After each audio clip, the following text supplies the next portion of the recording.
Yo tout le monde, c'est Warta contre cette vidéo par rapport à Dani Alves qui pourrait revenir au Barça.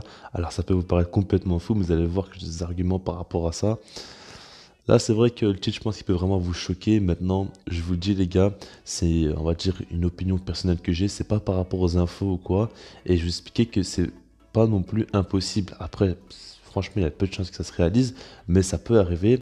Et donc dans cette vidéo-là, je vais expliquer pourquoi ce serait une bonne chose pour le Barça, en tout cas si ça arrive. Mais voilà, on va commencer par la situation du joueur. Alors pour ce qu'il faut savoir, c'est que Dani Alves déjà a 38 ans aujourd'hui. Ok, après ça on reviendra plus tard par rapport à ça. Mais Dani Alves est aujourd'hui libre officiellement. Il était à Sao Paulo, mais il est actuellement libre, il est plus sous contrat, donc il appartient à aucun club et il est complètement libre de signer où il veut. Ce qu'il faut savoir, c'est que les joueurs libres peuvent signer n'importe quand en fait. Il n'y a pas de mercato ou quoi, vu que tu es libre, voilà. Si maintenant, aujourd'hui, il veut signer avec un club, il peut directement signer. On n'a pas encore vu d'infos qui circulent sur les potentiels clubs qu'il pourrait rejoindre, mais là, c'est très important à savoir. Maintenant, ce qu'il faut se dire, c'est est-ce que Daniel Alves va prendre sa retraite ou est-ce qu'il va tenter un dernier petit challenge? Et moi, pour moi, il va encore tenter un petit challenge parce qu'il a aujourd'hui 38 ans, certes, mais quand on a vu les Jeux Olympiques, ce qu'il a montré, c'est très impressionnant. Franchement, c'est très impressionnant parce que, ok, on peut dire que les Jeux Olympiques, c'est une compétition où il n'y a pas énormément de niveau, tout ça, et je suis pas contre, hein. Franchement, je suis d'accord avec ce que vous dites, tout ça. Maintenant, le truc, c'est qu'il faut regarder sa finale face à l'Espagne. Et là, on comprend directement en fait. Parce que l'Espagne, c'est une équipe qui, sur le 11, ils ont une équipe clairement qui est très très proche de celle qui a joué l'Euro. Il y a quand même beaucoup de joueurs qu'on a vus.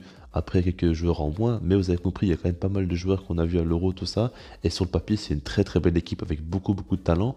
Et pourtant, il a joué face à eux et il les a fait très très mal. Il a vraiment fait un très bon match. Il n'a aucune difficulté encore à faire de gros matchs. Alors certes, il est beaucoup moins rapide qu'avant. Certes, il a une moins grosse endurance, c'est un petit peu logique. Mais dans sa qualité technique, il n'a rien perdu là-dessus. Et peut-être que défensivement, il est limite un peu meilleur parce qu'il a encore plus pris de l'expérience, de la maturité défensive, tout ça. Et il sait encore mieux se placer, tout ça. Donc moi, ça me fait dire que Daniel Alves, aujourd'hui, ça reste quand même un très très bon latéral. Mais déjà, juste par rapport à sa qualité technique, on sait très bien que sa qualité de passe, quoi, il a rien perdu là-dessus. Il est quand même excellent, sa vision de jeu, ça se perd pas en fait ça. Et le seul truc qu'il a vraiment perdu pour moi, c'est la vitesse et c'est l'endurance. Mais après, ça reste quand même un très très bon joueur. Et maintenant, imaginez qu'il veuille revenir au Barça. Est-ce que ce serait une bonne chose ou non? Est-ce que le Barça devrait accepter? Déjà, bien évidemment, si le Barça accepte, c'est vraiment avec un tout petit salaire.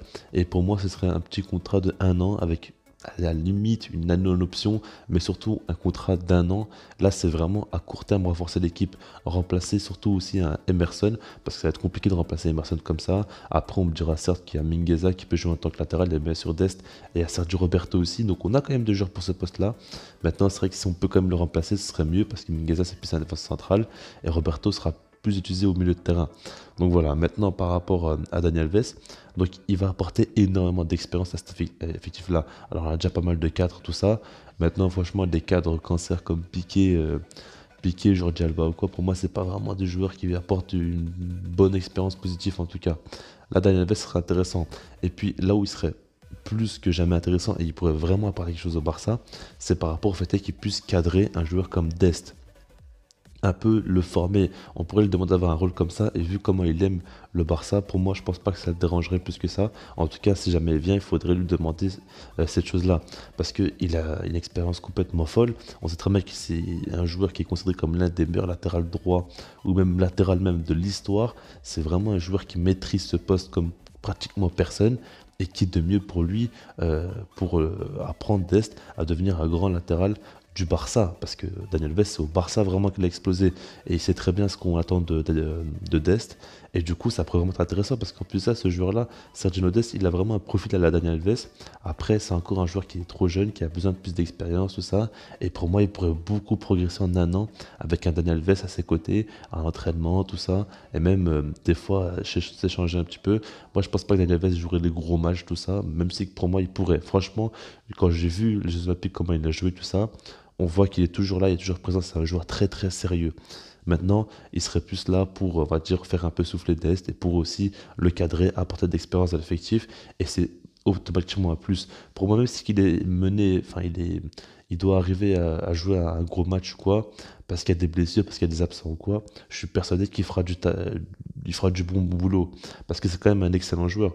Et donc voilà, moi tout ça, ça me fait dire que Dani Alves de retour au Barça, je suis totalement pour, parce qu'en gros, le Barça a pas grand-chose à perdre. Et puis même pour terminer, on va parler aussi du fait qu'il puisse bien terminer avec le Barça, parce que Dani Alves, c'est une légende du Barça. Et le truc, c'est que son départ, il était vraiment pas terrible. Il est parti un petit peu, alors qu'on sait très bien qu'il aurait pu encore beaucoup apporter au Barça. Et même, c'est pas fini sur de très bons termes avec le président. Et du coup, là, maintenant, s'il pouvait revenir et on pourrait lui offrir les adieux qu'il mérite, ça serait vraiment une très bonne chose pour lui, une très bonne fin pour Dani Alves, et ça pourrait au final rendre heureux tout le monde, parce que Dani Alves pourrait enfin avoir ses adieux qu'il mérite au Barça, le club qu'il aime. Après, on a le Barça qui pourrait recruter un joueur qui va apporter quand même une plus-value dans l'effectif sur le court terme, et puis on peut avoir un joueur qui va beaucoup aider Dest à progresser parce qu'on en a besoin pour l'avenir. Donc franchement, moi je vous le dis clairement, je suis totalement pour. Après, ce serait pas le transfert du siècle, mais pour moi, ce serait pas non plus un gros risque de le prendre. Et donc voilà, je sais pas comment ça s'est passé. Est-ce que vous êtes d'accord avec moi ou non? Sinon, moi je vous dis peace.